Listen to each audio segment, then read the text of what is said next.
नमस्कार, आप देख रहे हैं प्रथा इंडिया न्यूज। आज की बड़ी अपडेट आपको जनपद सोनभद्र से बता दें तो जनपद सोनभद्र में शक्तिनगर हाथीनाला मार्ग NH 39 चुनौती खड़ा करके रख दिया है।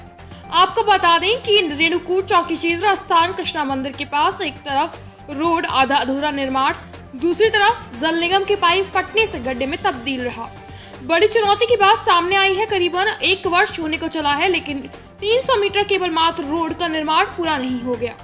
लोगों में चर्चा का विषय दूर दूर तक बना है। इस मार्ग को न्यूज कवरेज करने के दौरान सपा के पूर्व जिलाध्यक्ष अमरिंदर सिंह से मुलाकात हुई, उनसे वार्तालाप की गई तो उन्होंने मीडिया से सामने आकर रूबरू होकर इस क्षेत्र का और 300 मीटर तब्दील गड्ढे के बारे में रूबरू होकर बताने लगे। आइए सुनते हैं पूरी रिपोर्ट हमारे पूर्व चीफ अशोक सिंह के साथ।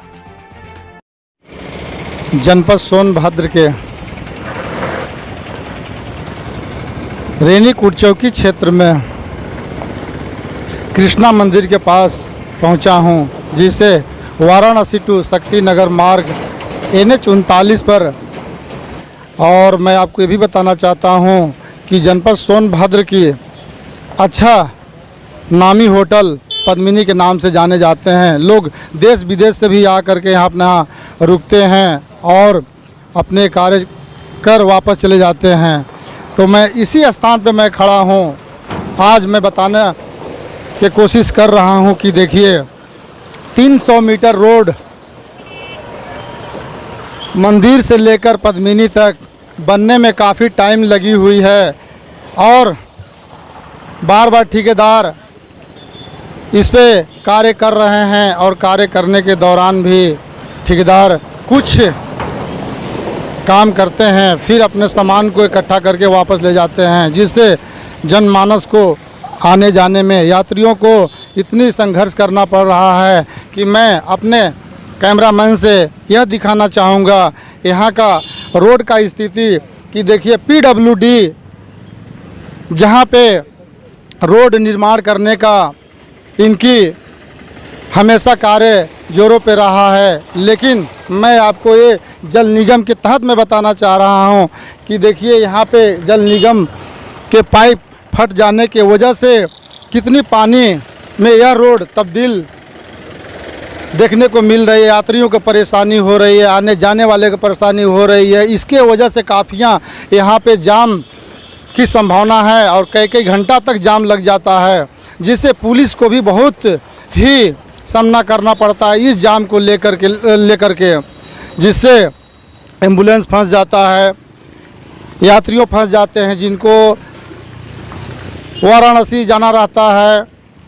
हॉस्पिटल को लेकर के यात्री अपने ऊपर वाले से दुआ करने लगते हैं कि कब ये जाम छूटे ताकि हमारा जान बच सके।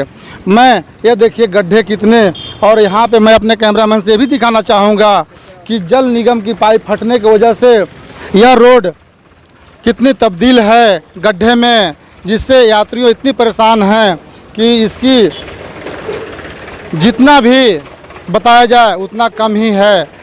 हम आपको अभी सपा के पूर्व जिला अध्यक्ष अमरिंदर सिंह जी से मैं अभी कुछ वार्तालाप भी करने जा रहा हूं, यहाँ के समस्या को बताएं और यह सड़क को लेकर के, ये गड्ढे को लेकर के, यह इनसे मैं पूछूंगा ये कितने अच्छे बताते हैं, चूँकि यहाँ का पूर्व अध्यक्ष सपा का जिला अध्यक्ष रह चुके थे।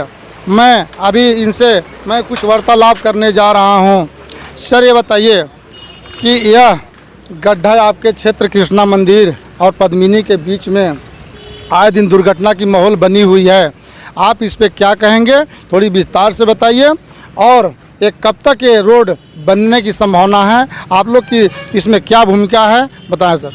सबसे पहले तो प्रधान इंडिया न्यूज़ चैनल को मैं इस ग्राम सभा की तरफ से हार्दिक वंदन अभिनंदन करता हूं प्रथा इंडिया चैनल को कि कम से कम यहाँ कई चैनल वाले हैं, आपने यहाँ की समस्याओं को देखते हुए ये मुद्दा शासन प्रशासन तक भेजने का अपने चैनल के माध्यम से भेजने का निवेदन कर रहे हैं। इसके लिए आपके चैनल को और स्वतः आपको माननीय अशोक सिंह जी को हार्दिक वंदन अभिनंदन है हमारे ग्रामवासियों की तरफ से। आपको बता दें अशोक जी कि ये रोड करीब वर्षों से, करीब 1 साल से रोड का निर्माण चल रहा है। ये 300 मीटर की रोड है और 300 मीटर की रोड बनाने में 1 साल के लगभग लग गए और अभी तक ये रोड पूर्ण नहीं हुआ। इसमें तमाम ठेकेदार आते हैं, कुछ दिन काम करते हैं, भाग जाते हैं। क्यों भागते हैं इसके विषय में तो हमको जानकारी नहीं है कि 2-4 दिन काम करेंगे, 5 दिन काम करेंगे, भाग जाएंगे। अब स्थिति ये हो गई है कि एक पटरी तो पूर्ण रूप से जाम है और दूसरी पटरी पूरे गड्ढे में तब्दील हो चुकी है, जिसमें कल शाम को कुछ महिलाएं भी गिर गई थी, बच्चे भी गिर गए थे। मोटरसाइकिल वालों का तो आना जाना एकदम दूभर सा हो गया है। वो अपने बाल बच्चों को पैदल उतार करके और मोटरसाइकिल को दूसरी पटरी जो दुकानदारों की बनी हुई है, ज़रा इधर साइड करके दिखा दे, इस साइड से मोटरसाइकिलों को ले जाने का काम कर रहे हैं। बड़ी गाड़ियों में तो आसानी से निकल जा रही हैं, छोटी गाड़ियों के चेंबर, मारुति वगैरह के चेंबर, छोटी गाड़ियों के चेंबर इसमें रोज़ टूट रहे हैं। इतना बड़ा नुकसान देश का हो रहा है। और आपको बताते चले इसी क्रम में कि उत्तर प्रदेश का, या कह लीजिए उत्तर प्रदेश में ये सोनभद्र ज़िले में सबसे रमणीय स्थल, खूबसूरत स्थल और यहाँ कृष्णा मंदिर का निर्माण बाबा जी के द्वारा हुआ था और जिसमें देश प्रदेश के तमाम श्रद्धालु आते हैं, दर्शन पूजन का कार्य होता है और बहुत खूबसूरत ढंग से मंदिर का कार्यक्रम चलाया जाता है। लेकिन इन व्यवस्थाओं को देखते हुए यहाँ 2 मिनट भी कोई श्रद्धालु खड़ा नहीं हो पाता। इतना धूल, गर्दा, डस्ट। यहाँ के दुकानदार जो होटल खोले हैं, श्रृंगार का दुकान है, जनरल स्टोर की दुकानें हैं, इनके दुकानों पे आधा इंची ये सीमेंट का डस्ट शाम तक जम जाता है। कोई भी आदमी हमारे नगर में आ रहा है, कोई सामान खाने की इच्छा रखता हो तो ये दुकानदार बेचारे बेरोजगार हो जा रहे हैं, मारे जा रहे हैं। इन लोगों की भी समस्या बहुत ज़बरदस्त है कि सारे खाने पीने के चीज़, जनरल स्टोर के चीज़, तमाम चीज़ें, फल फूल सब डिस्टर्ब हो रहे हैं। दूसरा चीज़ आपको बताएं कि ये इसी 300 मीटर के रेंज में जो ये रोड है, यहीं पे इस सोनभद्र ज़िले का सबसे खूबसूरत होटल पद्मिनी होटल है, जहां देश विदेश से पर्यटक आते हैं, देश विदेश से लोग आके यहाँ रुकते हैं रात और फिर यहाँ से बीजपुर और अनपरा, शक्तिनगर टैक्सी लेके इसी पद्मिनी होटल से अपने वर्क को करने जाते हैं और शाम को पुनः इसी होटल में आके रुकते हैं। ऐसे रमणीय स्थल, ऐसे ऐसे महान चीज़ें हमारे इस मुर्दमा की धरती पे हैं और उसी 300 मीटर की रेंज पे है, जहाँ पे आने जाने के लिए पूर्ण रूप से लगता है कि कुछ दिनों में प्रतिबंध लग जाएगा। रोड जाम की समस्या भीषण पैमाने पे हो जाएगी। मैं शासन प्रशासन से निवेदन करना चाहता हूँ कि इस पे तत्काल एक्शन लें, ठेकेदार के ऊपर कठोर से कठोर कार्रवाई करें और इस रोड को तत्काल बनवाने की कृपा करें। नहीं तो कोई बड़ी अप्रिय घटना इस नगर में घटेगी जिसकी सारी जिम्मेदारी शासन व प्रशासन की होगी। और आने वाले दिनों में अगर इस रोड का मरम्मत कार्य जल्द ही चालू नहीं किया गया तो हम सभी ग्रामवासी जन आंदोलन को बाध्य होंगे, जिसकी सारी जिम्मेदारी शासन और प्रशासन की होगी। देखिए, मैं अभी आपको एक बात बताने जा रहा हूं कि सपा नेता पूर्व जिला अध्यक्ष अमरिंदर सिंह से मेरी अभी इस समस्या को लेकर दौरान मेरी बात हुई तो इन्होंने स्पष्ट कर दिया, सारा बातों को दरकिनार करते हुए, कि अगर ये रोड बहुत जल्द नहीं निर्माण होती है तो आंदोलन की बात होंगे।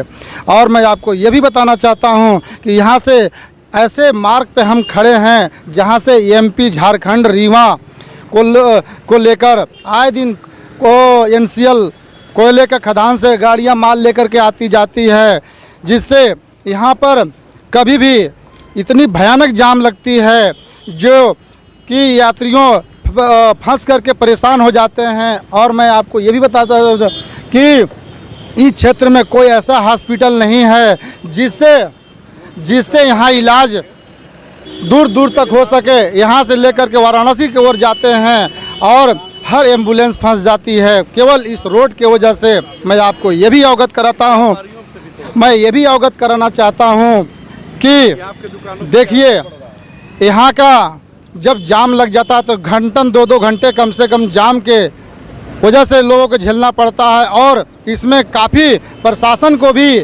अस्थाई प्रशासन को भी झेलनी पड़ती है जाम खुलवाने को लेकर, ताकि वो भी परेशान, क्योंकि अपने कार्य छोड़ करके और इस जाम में लग जाते हैं। मैं यहाँ का व्यापारियों से और दुकानदारों से ये भी हाल जानना चाहूँगा कि इस गड्ढे को लेकर के, इस रोड को लेकर कितनी तकलीफ़ हो रही है लोगों को आने जाने में। मैं पूछना चाहता हूँ यहाँ के दुकानदार भाई लोगों से। सर ये बताइए आपका नाम क्या है और आपकी किस चीज़ की दुकान है? जे आप मीडिया के द्वारा क्या बताना चाहते हैं? सर मैं बताना चाहता हूँ, मेरा नाम मनोज कुमार है, मेरा यहाँ अंडे की दुकान है। आज से करीबन 1 साल हो गए हैं। यहाँ धूल मिट्टी इतने हो रहे हैं, जो पहले की तरह दुकानदारी होती थी अब नहीं होती है। अब तो खाने के मोहताज हो जाते हैं। जो पहले कमाई होती थी उससे घर बार चलता था। इस समय धूल मिट्टी से ग्राहक जो है बहुत कम हो गए हैं। लोग कहते हैं कि भाई साहब आप यहाँ दुकान कैसे लगा लेते हैं इतना धूल मिट्टी में? यहाँ धूल मिट्टी इतना क्यों हो गया है? हम कह सर जब से सड़क बन रहा है, ये क्या बन रहा है क्या नहीं बन रहा है, ये तो नौटंकी सी हो गई है। इसी वजह से दुकानदारी में बहुत असर पड़ रहा है। चलिए मैं दूसरे से पूछना चाहता हूँ कि हम दूसरे यहाँ का दुकानदार से भी बात कुछ देरी में करेंगे, और मैं इनसे पूछना चाहता हूँ कि दूसरे दुकानदार, सर आपका नाम क्या है? आप इस रोड के बारे में और इस गड्ढे को लेकर के क्या कहना चाह रहे हैं? सर मेरा नाम सुनील कुमार है। मैं यहाँ का रहने वाला भी हूँ और यहाँ का दुकानदार भी हूँ। मेरी फास्ट फूड की दुकान है। मैं यहाँ पिछले 1 साल से बीते वर्ष देख रहा हूँ जो रोड निर्माण का कार्य चल रहा है वो बहुत ही धीमी अवस्था में चल रहा है। इसका कार्य पूरा हो ही नहीं पा रहा। पहले भी इस हाईवे को लेकर मांगे उठी थी कि इसे बनाया जाए, रोडें बनी, लेकिन ये जो 300 मीटर का रेंज है ये पूरा हो ही नहीं पा रहा है। इसके पीछे क्या वजह है ये तो शासन प्रशासन ही बता सकती है, लेकिन हमें इससे बहुत दिक्कत हो रही है। यहाँ के लोकल और यहाँ की जो इमेज एक है लोगों के मन में कि वहाँ पे मंदिर है, यहाँ पे फेमस जगह है, लेकिन इसका गलत मैसेज जा रहा है। लोग आते हैं बोलते हैं यहाँ के लोग लापरवाह हैं, यहाँ के लोगों की गलती है। अब हमें आंदोलन ही करना पड़ेगा ऐसा लगता है, क्योंकि हमारी कोई सुनवाई। कैमरामैन से यह चीज़ दिखाना चाहूँगा, गड्ढा जहाँ से जल निगम के व्यवस्था देख करके भी क्या जल निगम वाले को, अधिकारियों के क्या सूचना नहीं गई है कि देख कर कि पाइप फटा हुआ है। मैं उस गड्ढे तक ले चलता हूं। आइए मैं दिखाना चाहता हूं अपने कैमरामैन से कि यहाँ के देखिए गड्ढे कैसे हैं और किस तरह से है। ये देखिए यह रोड पे पानी इतनी दलदल हो चुकी है जिससे गड्ढे इतनी भारी हुआ है कि कभी भी घटना हो सकता है, कभी भी यहाँ पे। और इसको NH 39 के नाम से जोड़ा जाता है। ये देखिए मैं आपको दिखाना चाहता हूँ कि देखिए यहाँ से पाइप फटा हुआ है। इस पानी के वजह से सारा रोड ख़राब हो चुका है, गड्ढे हो गया है, 2.5-3 फीट 4 फीट गड्ढे हो गए हैं, जिससे यात्रियों के काफ़ी संघर्ष करना पड़ रहा है। मैं अभी देखिए मैं अपने कैमरामैन से भी बताना चाहूँगा कि सर यहाँ दिखाइए कि यहाँ पे लोग काफ़ी संख्या में खड़े भी हैं। रोड को लेकर के आए दिन चर्चा का विषय बना हुआ है। और मैं यहाँ देखिए कृष्णा मंदिर भी है और इधर पद्मिनी भी है। मैं देखिए ये देखिए कैसे गड्ढा है, ये देखिए कितनी बड़ी दुर्घटना की चुनौती की बात है। जो यह रोड को लेकर अब मैं देखिए टेम्पू फंस जा रहा है।